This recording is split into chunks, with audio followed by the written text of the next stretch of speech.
आज के इस वीडियो में महाभारत के बारे में जानेंगे। प्रश्न, पांडवों के वनवास के समय दुर्योधन की इच्छा कौन सा यज्ञ करने की थी?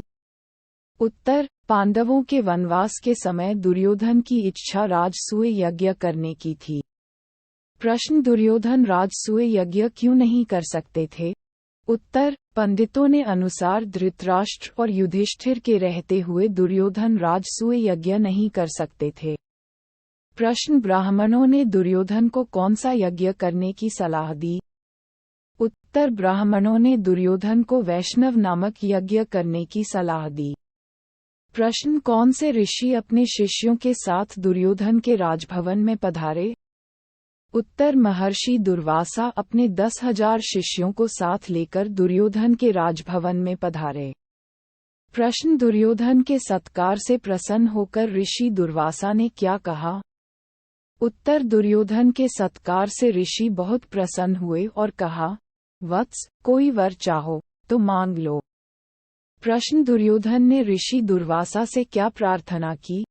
उत्तर, दुर्योधन बोला, मुनिवर, प्रार्थना यही है कि जैसे आपने शिष्यों समेत अतिथि बनकर मुझे अनुग्रहित किया है, वैसे ही वन में मेरे भाई पांडवों के यहाँ जाकर उनका भी सत्कार स्वीकार करें और फिर एक छोटी सी बात मेरे लिए करने की कृपा करें। वह ये कि आप अपने शिष्यों समेत ठीक ऐसे समय युधिष्ठिर के आश्रम में जाएं, जब द्रौपदी पांडवों एवं उनके परिवार को भोजन करा चुकी हों और जब सभी लोग आराम से बैठे विश्राम कर रहे हों।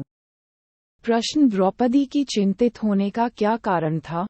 उत्तर, जिस समय दुर्वासा ऋषि आए, उस समय सभी को खिला पिलाकर द्रौपदी भी भोजन कर चुकी थी और सूर्य का अक्षय पात्र उस दिन के लिए खाली हो चुका था, इसीलिए द्रौपदी बड़ी चिंतित हो उठी। प्रश्न, युधिष्ठिर को अक्षय पात्र किसने दिया था और उसकी क्या विशेषता थी? उत्तर, वनवास के प्रारंभ में युधिष्ठिर से प्रसन्न होकर सूर्य ने उन्हें एक अक्षय पात्र प्रदान किया था और कहा था कि 12 बरस तक इसके द्वारा मैं तुम्हें भोजन दिया करूंगा। इसकी विशेषता ये थी कि द्रौपदी हर रोज चाहे जितने लोगों को इस पात्र में से भोजन खिला सकेगी, परंतु सबके भोजन कर लेने पर जब द्रौपदी स्वयं भी भोजन कर चुकेगी, तब इस बर्तन की यह शक्ति अगले दिन तक के लिए लुप्त हो जाएगी। प्रश्न, किसने और कैसे द्रौपदी की चिंता दूर की? उत्तर, उसी समय श्री कृष्ण कहीं से आ गए और द्रौपदी से बोले, उन्हें भूख लगी है। उन्होंने द्रौपदी से अक्षय पात्र मांगा।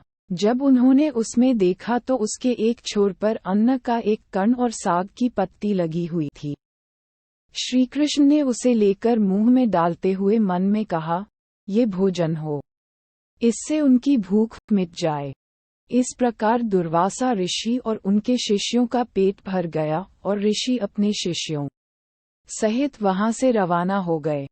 प्रश्न, जब भीमसेन खाने का निमंत्रण देने गए तब दुर्वासा ऋषि ने क्या कहा? उत्तर, दुर्वासा ने भीमसेन से कहा, हम सब तो भोजन कर चुके हैं। युधिष्ठिर से जाकर कहना कि असुविधा के लिए हमें क्षमा करें। प्रश्न, शिष्य दुर्वासा से क्या कह रहे थे? उत्तर, शिष्य दुर्वासा से कह रहे थे, गुरुदेव, युधिष्ठिर से हम व्यर्थ में कह आए कि भोजन तैयार करके रखें। हमारा तो पेट भरा हुआ है, हमसे उठा भी नहीं जाता। इस समय तो हमारी जरा भी खाने की इच्छा नहीं है।